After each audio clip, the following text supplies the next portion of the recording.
Let's go to John chapter 5 and get busy on the pool of Bethesda. I want to introduce you tonight to the third recorded miracle of the book of John. I do want to, before I read, deal with a question that came in online this week. I thought was a pretty good question, and it involved the nobleman from our last week's study. And that is that how, if John is giving you a rundown of the first two miracles, water to wine, nobleman's son, and he names them, miracle 1, miracle 2. How does the nobleman know to travel 20 miles from Capernaum to Cana to ask Jesus to heal his son if the only miracle Jesus has performed is turning the water to wine? The question wasn't asked so much as a doubting. There was not really like a doubt in the question. In fact, the questioner sort of answered his own question, which I like. I love that when that happens. And it was, could it be that the man's showing faith that if this man could turn water to wine, maybe healing my son is not a big deal? And I think that could be the answer. You could also be, I guess there's a chance that he had done miracles outside of that region, but I lean more towards John's rendering that those were the first two, and the fact that the nobleman comes and wants a miracle is maybe says more about his faith, and it also says something about what happens in the human condition when they start to hear of the goodness of God. There starts to be no limitations to what we think God can do. So we might hear what God does for Jim, and even though it's not what we need, but we say, wow, if God can do that for Jim, why can't he do this for me? Even though what I'm asking him to do for me doesn't look anything like what he did for Jim. Maybe he would care for me the way he cared for him. I think there's some of that. I think maybe that nobleman says, if this man could truly do what I heard he did, what do I got to lose? Let's go 20 miles, see if he can heal my son. And of course, we know the end result, and that's where we were last week. I thought it was a pretty good observation by one of our viewers, and so I wanted to share that with you as sort of a way to kick us off tonight. Let's read the first couple of verses of John 5 as we talk about the pool of Bethesda, and we're going to get introduced to this pool. It's a very famous moment in John that doesn't, this is a unique miracle, by the way, one of those of which we have a lot in John. We have unique miracles like water to wine. After this, there was a feast of the Jews, and Jesus went up to Jerusalem.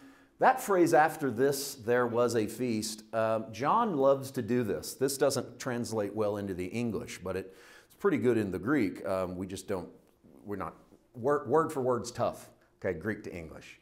There's a little bit of tone behind things in the Greek that is almost impossible to bring out in the English. The tone behind this in the Greek is something John does more than once in his writings. When you see John say something like, after this, John is rarely chronological. His after this in the Greek has a tone of sometime later. And so he's not merely trying to tell you Jesus healed the nobleman's son, then he turned around and went to Bethesda the next day. So it kind of looks like that in the English. And by the way, if there was ever a great chapter break, you know me, I'm really big at pointing out the bad ones. I don't want to be known as your negativity enabler. So I want, let's be positive. There are bad chapter breaks. John 13 and 14, terrible, tragic chapter break. John 4 to 5, I give it my seal of approval. We're done with the nobleman's son, and sometime after this, pretty good place to start a new story. And so excellent job, all of you dead translators who worked this from Greek into English. After this, there was a feast of the Jews, and we don't know what feast that this is. It could be any of the feasts on the Jewish calendar. John leaves it wide open. You'll read, and I read them all. I would read every scholar, but every commentary I get my hands on gave you a different feast. You know, it's trumpets, it's first fruits, it's Passover, it's Pentecost, it's Purim. We don't know, and the fact that John doesn't tell us, I think the only reason people try to establish it is that we try to find inside of John a full catalog of the ministry of Jesus. One thing that most commentators will do is try to tell you that John gives you the best overall snapshot of the ministry of Christ. And they try to frame that around Passovers, because John has three specific and at Feast of the Passover, Jesus came. And at Feast of the Passover, Jesus came. And if you are watching the calendar, here comes a third one. If you can get a fourth one out of this, then it can establish 3 complete years, maybe even close to 4 years of Jesus' ministry. And most of church history has felt like Jesus had a 42-month ministry minimum. So if we can frame 4 Passovers, we've kind of squeezed that in. It seems like a stretch to me. John is good at saying Feast of Passover, Jesus came. Why would he all of a sudden forget to tell you which feast? So it could be retrospect, and forgive me for this, but this is, I try to keep our writers human. He might have forgot. He could be looking back going, man, I don't know what feast it was, but I remember going to Bethesda in that instance, and I know we were there for a feast. And so I'll let him off the hook. And the fact that he doesn't call it Passover might not mean it's not, but it certainly doesn't prove that it is. And so whether he forgets or not really isn't here or there. After this, there was a feast of the Jews, and Jesus went up to Jerusalem. Now there is in Jerusalem by the sheep gate a pool, which is called in Hebrew Bethesda, having 5 porches. And this is an interesting moment because John writes in Greek, and yet he takes the time to tell you the Hebrew, Bethesda, and he doesn't have to do that. And it might be an indication that John is aiming his letter, and I think our first several weeks in this study might back this up, that John aims his letter at Gentiles who don't believe. He's trying to get unbelieving Gentiles, like us, who are not Jewish. John doesn't deal with a lot of Jewish background. You notice, he doesn't even give you a genealogy of Jesus. Matthew does, Luke does, because genealogies mattered to Jewish heritage. Genealogies don't matter to Gentiles being preached to. So John doesn't give you a genealogy. He doesn't say so-and-so begat so-and-so begat so-and-so, because you're a Gentile being introduced to Jesus. What do you care who so-and-so's great-great-great-great-grandfather is? So that's by design that John doesn't throw that in. So are these moments. So it's possible that John, thinking ahead, I'm going to have Gentiles reading this letter. They're not going to know any of this stuff.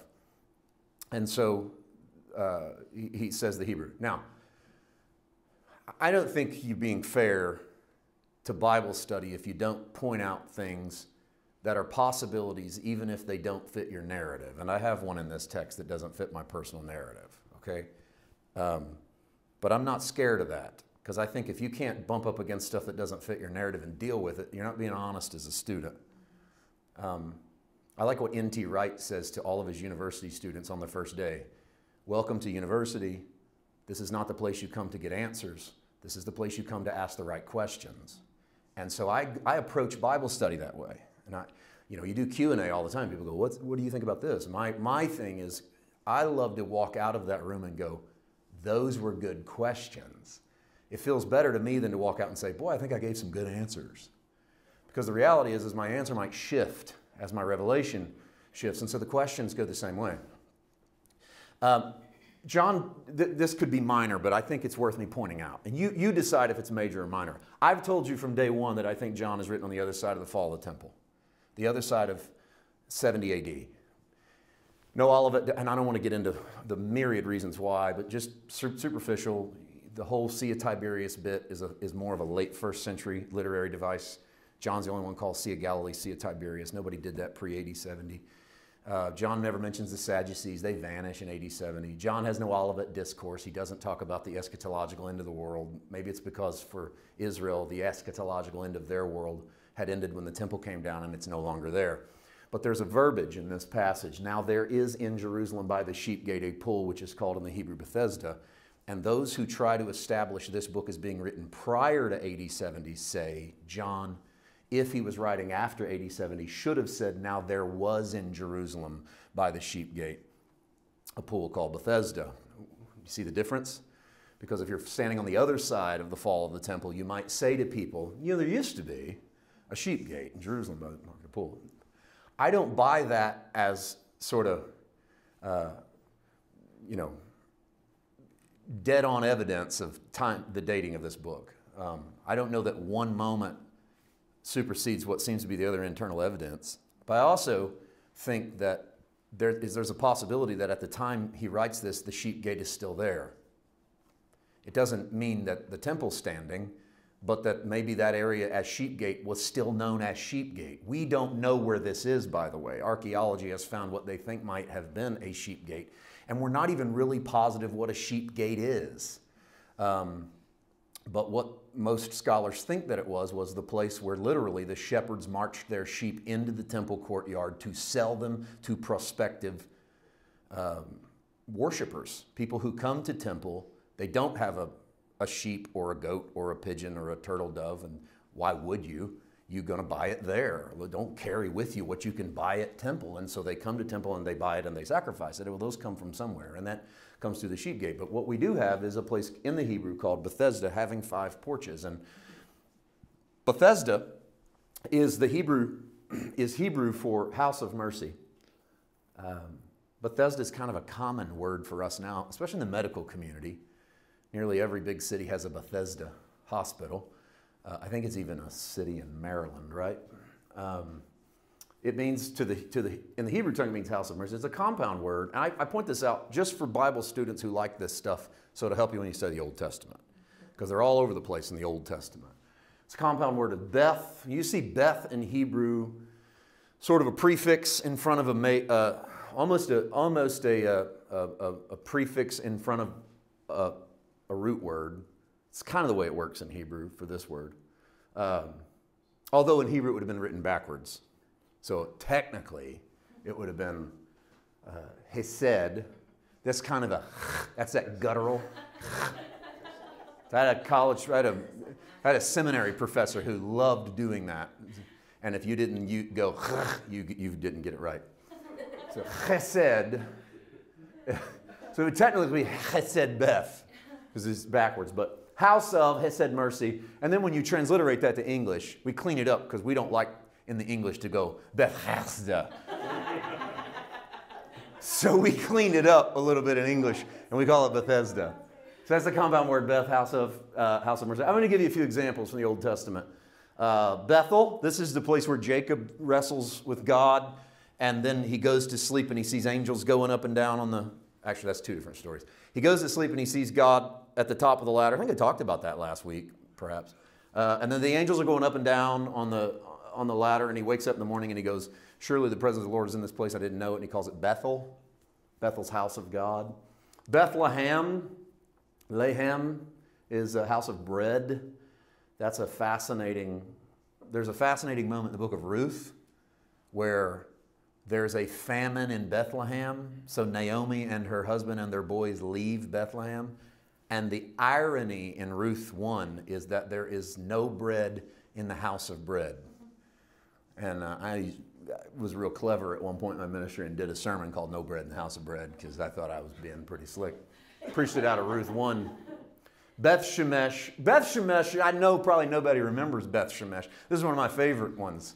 House of the Sun. Beth Shemesh is the city. This has nothing to do with John 5 and the 5 porches, by the way. But Beth Shemesh is that town when the Philistines steal the Ark of the Covenant. Remember, they kill Saul and Jonathan, and they take the Ark of the Covenant, and they all get hemorrhoids. You need to read your Old Testament. The Old Testament's a fascinating book. 1 Samuel, fascinating book. And they all get hemorrhoids, and they don't know what to do.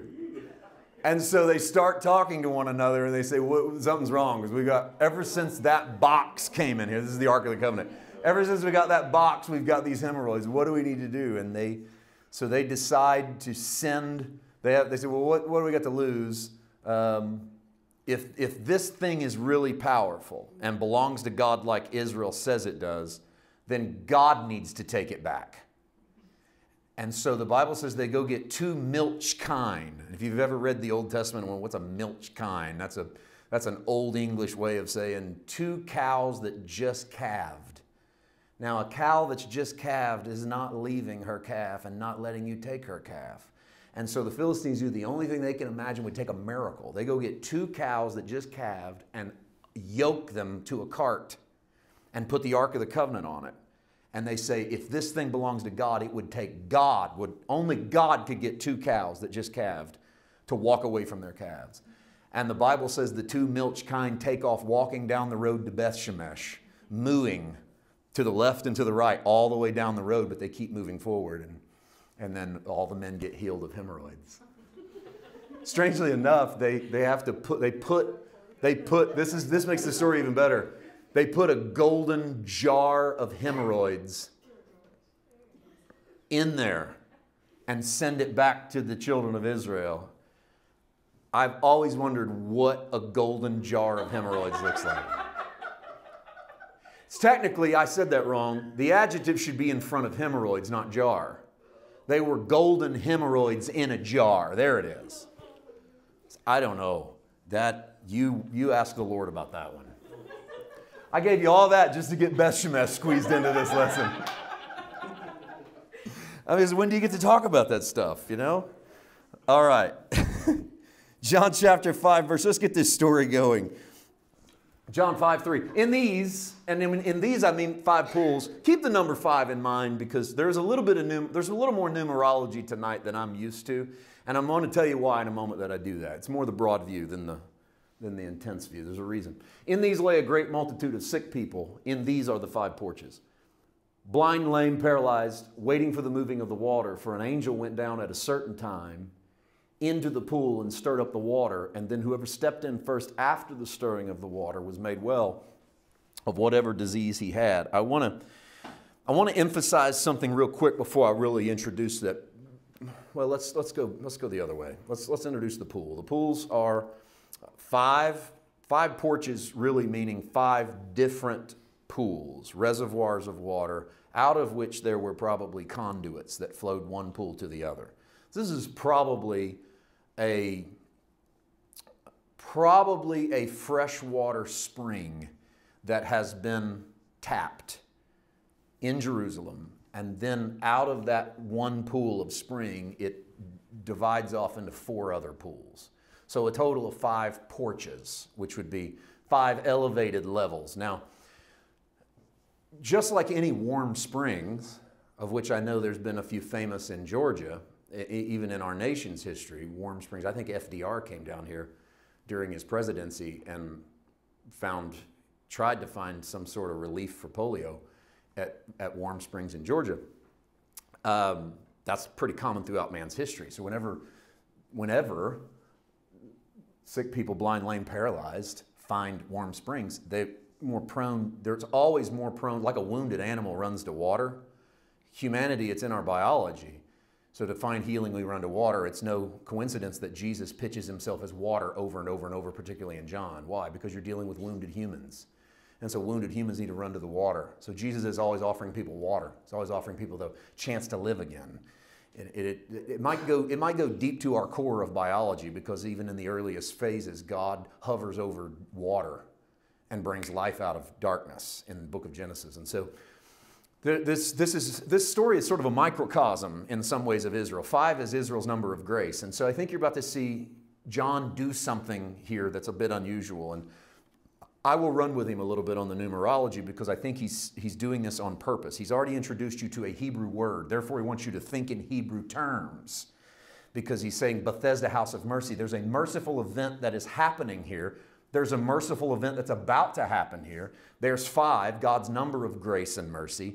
And so there's something to be said for what's going on in this story. Now, to be fair to the scholarship of this text, when you take a look at 3 and 4, in these lay a great multitude, great's not in the best translations. In these lay a multitude of sick people.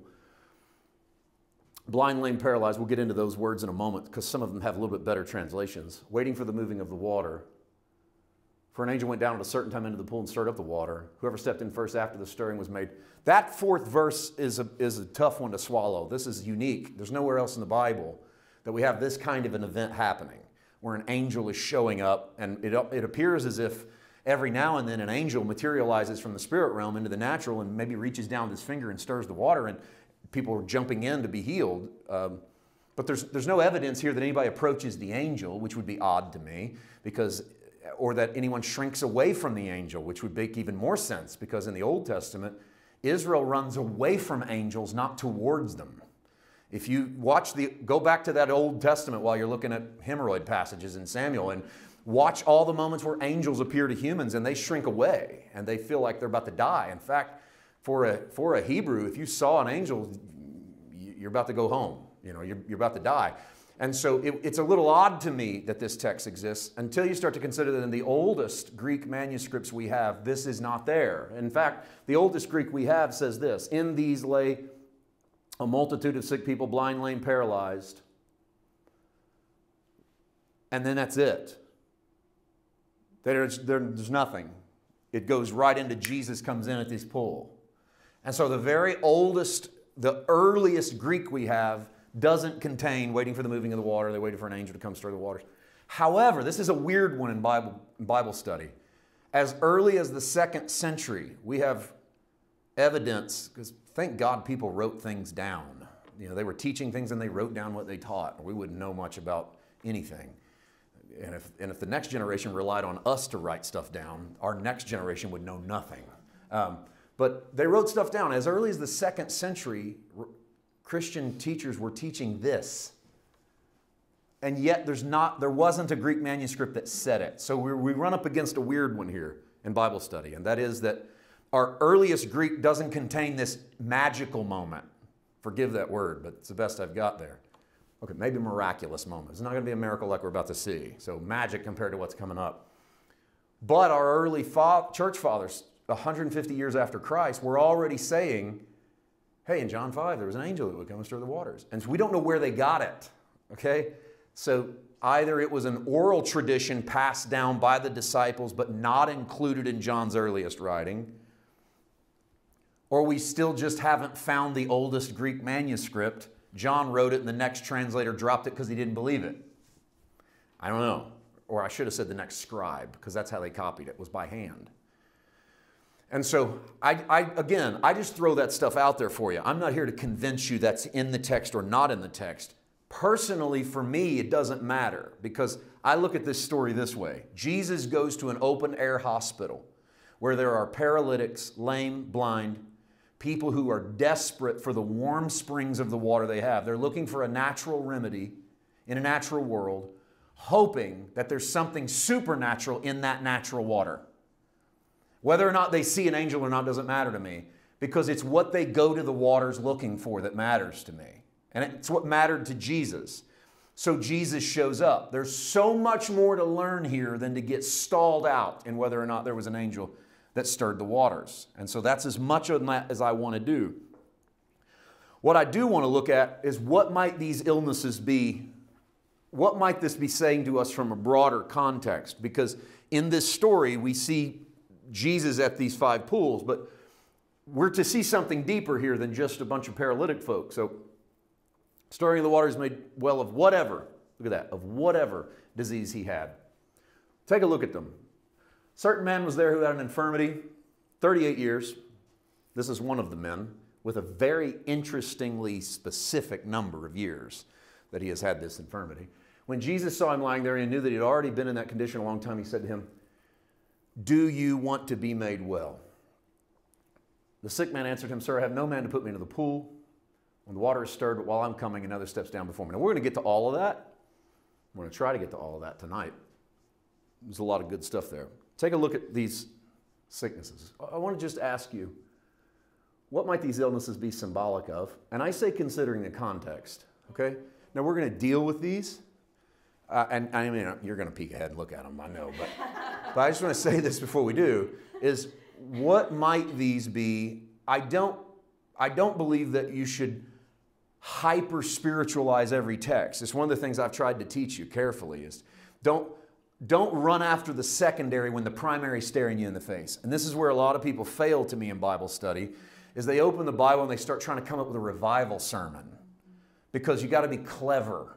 They're trying to get a snappy title and something no one's thought of before. And so their hermeneutic really runs off the rail and they miss the forest for the trees. And so a lot of times we'll miss the obvious stuff right in front of us because we're trying to go real deep. You know, trying to mine out a bunch of stuff and there's like gold lying on the surface. And you should probably shovel that stuff up first until you've exhausted everything that's there before you start running into deeper waters. So I point this out because I think for me, the fact that we've been told the Hebrew word, given the number of porches, and then given the number of years the man's been sick, which John likes to do from time to time and always with intent, okay? there are intentional thinking. There are very specific intentionality behind all numbers in the New Testament when they relate to the Hebrew people. Okay, very simple example. I don't want to overcomplicate it. Jesus could have had 13 disciples. He could have had 14 disciples. He could have had 16 disciples. We know he had hundreds. We know he had 70, but we know he had 12, and we didn't get 13 names. We got 12 names. Why does he stop at 12? 12 is a great number. No, because for the Hebrews, 12 means we're starting a new kingdom. Because 12 tribes get 12 inheritances in a new kingdom. If you take an arbitrary number of disciples, you're not sending a message to Israel. If you take a specific number of disciples, you're sending a message to Israel. New kingdom, new king on the scene. Good news, king's in town. And I've talked to you before about how that was a word the Romans were using for Caesar. Good news, king's here. Jesus comes along. Good news, kingdom's here. That's big. So while Rome's going, hey, good news, I'm the king, Jesus is going, good news, here's the kingdom, and you're in it. And by the way, we're going to start with 12 of you, and not one Israelite could miss the intent. Okay? So there are specific moments of those numerology. You don't get bogged in it, but it is worth looking at. I will admit this could be secondary, because primary is there were feeble people, blind people, lame people, and paralyzed people there, and they were really those things. But he doesn't heal any of them except one man. So primarily, Jesus is not there for the feeble, the blind, the lame, and the paralyzed. Jesus is there for the man who's 38 years lame, right? And this is one of those interesting moments where he goes to a hospital and heals one person. And all of us are convinced if Jesus came today and went to Bethesda Mercy, you see how I did that? He went to Bethesda Mercy, he would just clean out the hospital. He'd go, go in the elevator, hit a button, get off, healed, healed, healed. It'd be this big revival. I don't know if he would. I know he went to a hospital in John 5 and one guy gets healed. But the message doesn't want you to stop there. It wants you to see what kind of people run after 5 pools, grace pools. What kind of people are finding themselves needing a house of mercy? I'll tell you what kind of people. Feeble, blind, lame, and paralyzed. Maybe feeble, and again, what might these be symbolic of, considering the context? Feeble could be man under the law of performance, unable to regenerate themselves. I say feeble because they're literally too weak to take care of themselves. And this was symptomatic of where Israel was in the time of Christ. The common man, too weak to take care of himself, can't even stand up to false doctrine. Remember, we're not there yet, but we will be. In John 9, when the man born blind is healed and his parents come in and the rulers of the temple say, is this your son? Yep, it's our son. Was he born blind? They go, ask him. And then the text wants to remind you, they say this because they're afraid of the Pharisees. Over their own kid. Why are they afraid of the Pharisees? Because if they get kicked out of the synagogue, they get cut off from the family. And if they get cut off from the family, it's the equivalent of getting excommunicated, in verbiage that might be closer to for us to understand. And so Israel's feeble. They're under the law of performance. They can't do it. They're being exhausted by it, unable to regenerate themselves. They end up lying at the pool of Bethesda. Or they're blind. I see this as man blind to the spiritual. We've talked about this one over and over again, that reality that Jesus comes to make people see that are blind and make people, this one bothered me for a long time. Jesus comes to make people blind that can see. He says to the Pharisees, some people that can see are going to be made blind, and I believe that's Jesus blinding you to things you don't need to see so he can open your eyes to things you're not looking at. You're looking right at them, but you're not seeing them. We've got blind people at Bethesda, and I think it's man blind to the spiritual. That's a condition he's had since the garden, by the way. He's been blind to the spiritual. Although he's had his eyes open to the natural, he could see that he's naked, but that didn't make him clothed. Blind to the spiritual, blind to who God is, blind to their own deficiencies, blind to the way out. And this really describes not just sinners, but religious people. It's easy to do all this stuff with sinners. In fact, that's how I learned my first hermeneutic in the Bible was all the broken down people are sinners. And Jesus comes to save sinners. And so my first hermeneutic as a young preacher would have been, Sin's made you feeble. Sin's made you blind. Sin's made you lame. Sin's paralyzed you. I'm in a house full of Christians. You know, I'm in a little country church on a Sunday night to 18 blue-haired ladies that are all believers, ready to go home, and I'm going, sin make you blind. Sin making you lame. And then get up here and play the piano, and how many of you need to get saved tonight? And what I would have been better served to do is, listen, some of you have been in this is what I should go back. If we can invent time machines, somebody get on this. And to go back and say to those little blue-haired ladies, the reality is that some of you are feeble and worn out beneath your performance. Some of you'd rather be at home tonight resting, but you got to be here because someone told you to go to hell if you skip Sunday night church. And I'm here to release you in Jesus' name that you're at a house of mercy and you don't have to be feeble. And some of you are blind to how righteous you are. And you've never had the blinders pulled off of your eyes. And some of you are lame. Halt. I throw in halt because the old King James does here. It's a really good word. Sometimes we down the King James too much. We're like, the 400-year-old language. But there's also good connections that for us Old Testament people who were raised on the Old Testament, that you miss if you don't sometimes see it in that old language. Remember this one from Elijah? When he's in the Mount Carmel showdown, and the prophets of Baal are cutting themselves and screaming and throwing dust in the air and trying to get Baal to kill the sacrifice. And Elijah says, how long are you going to be halt between two opinions? There's a big phrase there in the Old Testament, King James. How are you going to be halt between? In other words, that's a pretty poetic statement. How many of you see a left and you see a right, but you can't make up your mind? You're a decisionless people. He says, I'm going to help make up your mind. Watch this. Soak the altar down. There's one God. I know him. Watch what he's going to do. There's no way you're going to be able to halt between two opinions now. And the word halt for a Jew was the kind of word that meant a guy that can't make up his mind. He's faced with two options, and we call him waffles. Jewish would say he halts. He wants to go left, stops. He wants to go right, stop. Can't decide because he halts between two opinions. That's the same word for lame, by the way. And so when Jesus says when John says there were lame, there's people, I think, caught between two opinions. They're incapable of walking out of the righteous requirements of the law. And I didn't go ahead and type this out, but they're also incapable of really embracing that love of Jesus and who he is and placing their faith in him. And then finally paralyzed. And a better word here in the Greek would be withered. And how I see it, because if you're not careful, you'll paralyzed, lame, and feeble, you'll put them all in the same boat and go, well, they're the same thing. If you're lame, you're paralyzed. But not necessarily, because the Greek for paralyzed would be withered, and it actually has an indication in the Greek of muscles and sinews that have no moisture. It's like tendons and muscles who have dried to the point that they're brittle. And so therefore you can't lift yourself up any longer. And I think because the presence of the Holy Spirit from the beginning of Genesis was always had to do with moisture and always had to do with water. Out of your belly shall flow rivers of living water. I shall give to you the Spirit.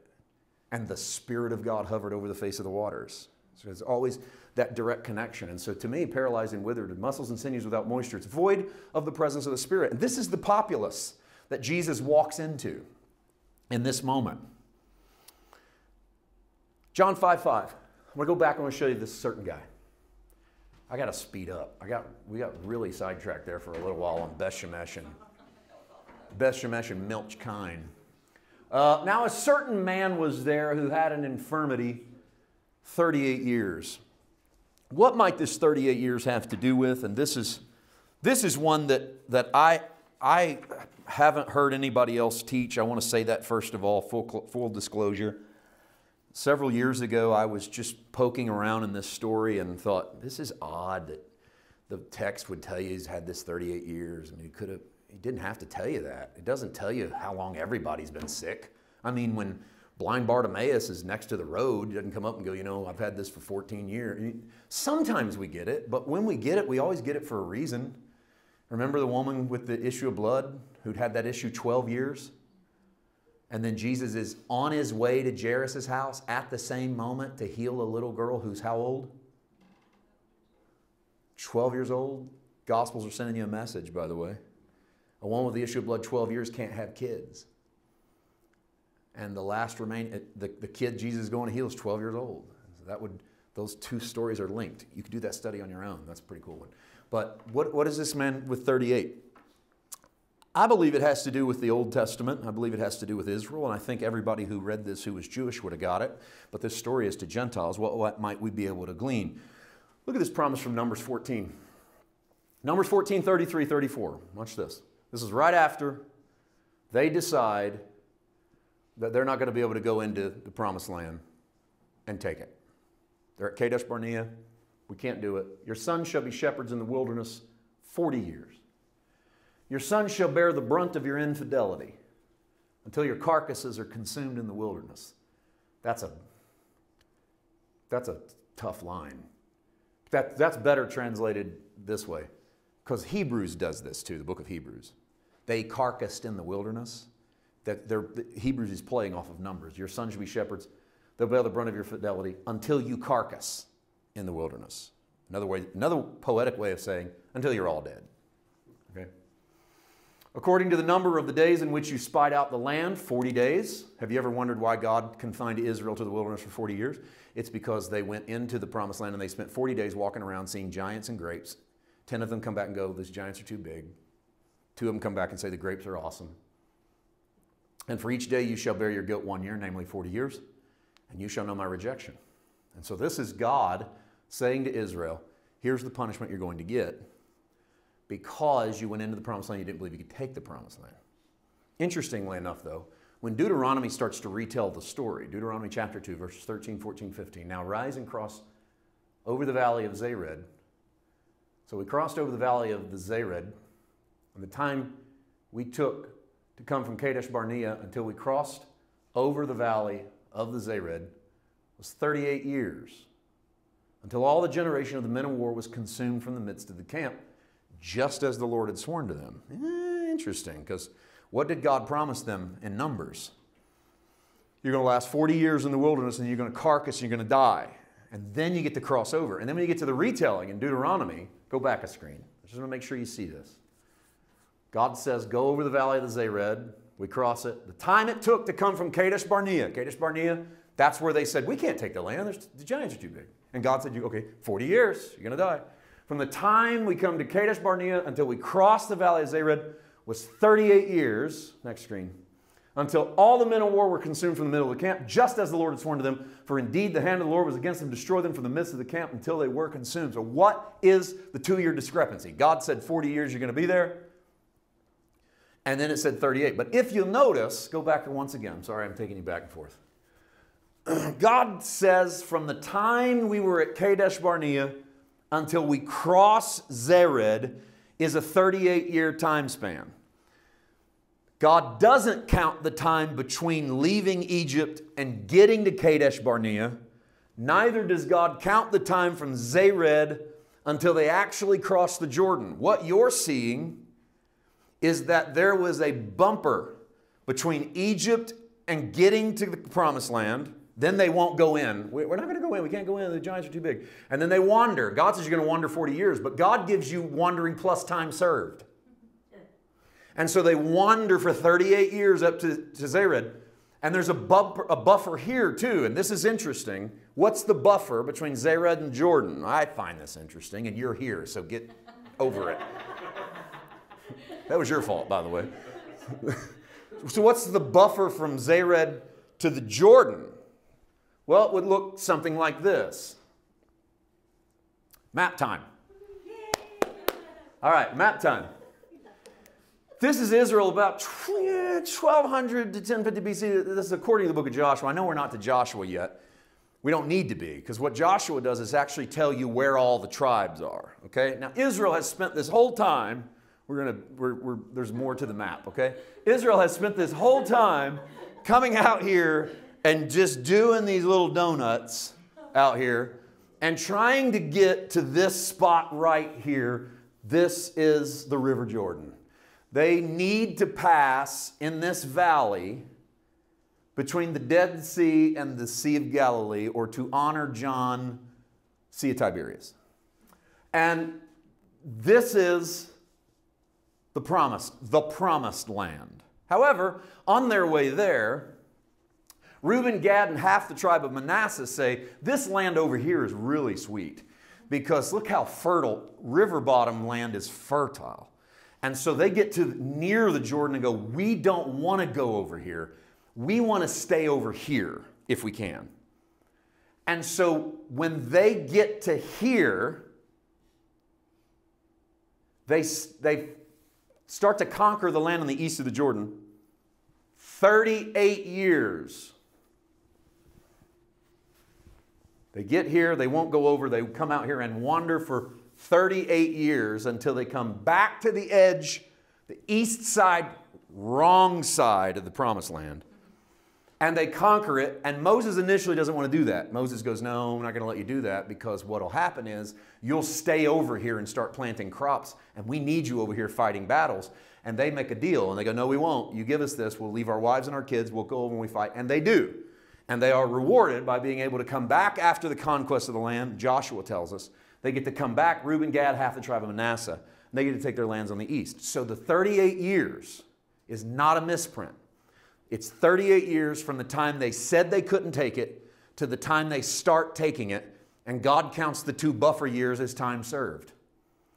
I think that when you get to a man lame, blind, halt, and paralyzed, waiting for the moving of the water, who has been lame for 38 years, Israel would have understood what 38 years was all about.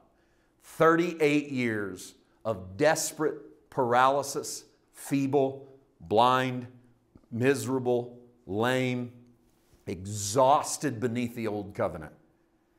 We would have caught that better if he had been lame 40 years. But God wants to specifically show us, I think, something to go back and dig out of that Old Testament, which is our glory we get to do, and see the reality of what that is. So back to John 5:6. I'm going to bring this home. When Jesus saw him lying there, knew that he had already been in that condition a long time, he said to him, do you want to be made well? That's a great question. Let's see that question. I put that up there because I think this is an amazing moment in the ministry of Jesus. First of all, it's an unsolicited miracle. The idea that people got healed because they asked is not always true. Sometimes people were healed that never asked. John 9 is a good example of this. You're not there yet, but that's the man born blind. Jesus comes walking out of the temple. In fact, he comes out of the temple because they're going to stone him to death at the end of John 8. Because he says, as before Abraham was, I am. That's going to be so good when we get to that in John 8. Because before Abraham was, I am. And they go, no, you can't call yourself I am. And Jesus comes out of the temple and they got rocks and they're going to kill him. And he stops on his way down the steps to heal the man born blind. Almost as if he does it in front of them. Like, watch this. And so this is an unsolicited miracle in John 5, an unsolicited miracle in John 9. I think the question is meant to stir faith. Do you want to be made well? But this is, for me, this is the last one is the reality of this. And this is how I grab hold of this. This question should be asked of all of us. What do you really want and what will you do to get it? And if you're not asking yourself, what do you really want? Then you're cheating yourself as a son or daughter of God on the earth. So you need to be asking yourself, what do you really want? Jesus asked this man, do you want to be well? And maybe we overemphasize the fact that he asks it, but I don't know. Maybe we need to pay attention. He doesn't ask everybody this. He doesn't ask everybody, do you want to be healed? Of course, a lot of people come to him asking him, but he doesn't ask the man born blind. I think there's something to this question. 38 years you've been sick. Now, by the way, it doesn't mean he's been lying at the pool of Bethesda for 38 years. It means he's been sick for 38 years. Do you want to be well is a question Jesus asks him because maybe he's never thought about it. Sometimes we lean into our weakness, and we lean into it to the point that we don't really want to be well. We lean into our discouragement. We lean into our depression. We lean into our sadness. We lean into our darkness. We even lean into our sin because it's a whole lot easier to just keep doing it than to take the difficult step of stopping. And it's a lot easier to just say we can't beat it and say we can't overcome it than to ask ourselves the Jesus question. Do you want to be made well? What do you really want and what will you do to get it? I'm not about to turn you into performance, but I'm about to show you that if you want to be made well, sometimes you're going to have to take the first step because Jesus is about to tell him, rise, take up your bed and walk. In other words, if you really want to be well, all I'm going to ask you to do is stand up. And if you don't want to be well, you don't have to stand up. You can just keep lying there. And I think what we'll find when we ask ourselves, do we really want to be well, is God will give us a first step. And He'll say to us, take this step. And it's not going to be always an easy step because it's scary. I mean, what if I try and I fail and I look like an idiot? Or what if I hurt myself? You know, the last time I tried to stand up, I fell down. And I was hurt for 6 months. And what if that happens again? And so all of these things are running through his mind, and all of these things are no doubt running through our minds. But what do you really want? What are you willing to do to get it? And this is where the story goes. The sick man answered, "Sir, I don't have anybody to put me into the pool, and the water stirred up while I'm coming another steps down before me." All of his faith is in this crazy stirring pool. I mean, he's a guy who's bought into the idea that if I can get down to those springs and just get in, I'll get healed. And yet every time the water starts bubbling, which may be an angel showing up and stirring it, maybe not. Maybe it's just a warm spring, and when it's time to bubble, everybody goes nuts and jumps in, and people think they're getting what they need. And this guy says, "I can't get in because there's no one there to help me." Jesus, "Sir, I have no one to help me." Jesus said, "Rise, take up your bed and walk." Next screen. Emphasize that phrase, "I have no one to help me." So what if it's not about having somebody to help you? What if really all you have to do is just rise up and walk? And I don't want to run the risk of it sounding like a solo affair, because you know me better than that. I so believe in community and what we need, and it's part of the vital part of our Christianity. But in terms of your redemption, in terms of the transformation that's going to happen in you, it's not about waiting on someone else. It's about take that step towards Jesus and let Him do that work in you. And stop waiting on an accountability partner, and stop waiting on a prayer partner, and stop waiting on a buddy, and start taking steps to see transformation in your life because you know in whom you have believed. See, the last part of the text we didn't get to on Sunday, and the whole, you haven't been given the spirit of fear, but of power and love and a sound mind, is Paul ends that part of the passage by saying, "I know in whom I have believed, and I am persuaded that He is able to keep that which I committed unto Him against that day." He doesn't say, "I know what I believe." He says, "I know who I believe." So we close here, 5:9. Immediately the man was made well, took up his bed and walked, and that day was the Sabbath. He's made well before he walked, but he doesn't know he's well until he walks. You've been made well whether you realize it or not, so it might be time to start walking. So know what you are and who you are, and it will affect how you walk. See a believer that has a bad walk, and it's because they don't know who they are and what's been done to them. They're not a bad person. They might be a jerk. There's a difference, but let Him do the work. Now, next week, see that last phrase? That's not an accident. Standalone sentence. And that day was the Sabbath. And John is about to take you on a ride, starting right here, in which he will have Jesus go to work on the Sabbath. And the very phrase "go to work on the Sabbath" is an oxymoron if you're Jewish. You don't go to work on the Sabbath. And yet Jesus is going to get busy on the Sabbath. And next week we're going to talk about Sabbath day miracles. And we probably will not stay in John to do it. We're going to show you that Jesus works on the Sabbath, does great works on the Sabbath. It gets Him in a lot of trouble.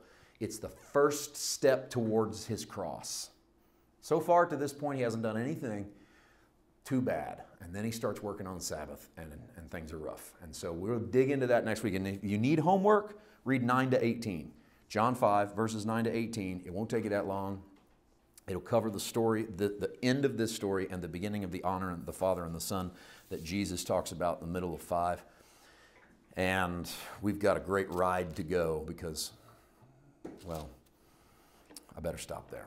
All right, let's pray. Father, I thank You for tonight and for what You've said to us, and I pray what You've said through us, and thank You that You are, ultimately, You are our pool of Bethesda. For all of us feeble, blind, halt, and withered folk, You are our house of mercy. You have stirred the waters, and we drink deeply And we believe that if we take that step, we take it with a newness of life. And for all who are watching, who've been feeble, blind, lame, halt, for whatever reason, paralyzed and withered, I ask them tonight, as you've asked us in your word, do you really want to be made well? And if so, will you take a step towards it? And I believe when we take that step, you're right there. We thank you and we praise you in Jesus' name. Amen.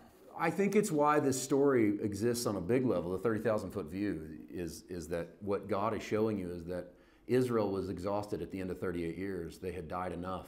They were ready to cross the Jordan. So Jesus comes in and finds a man who's died enough.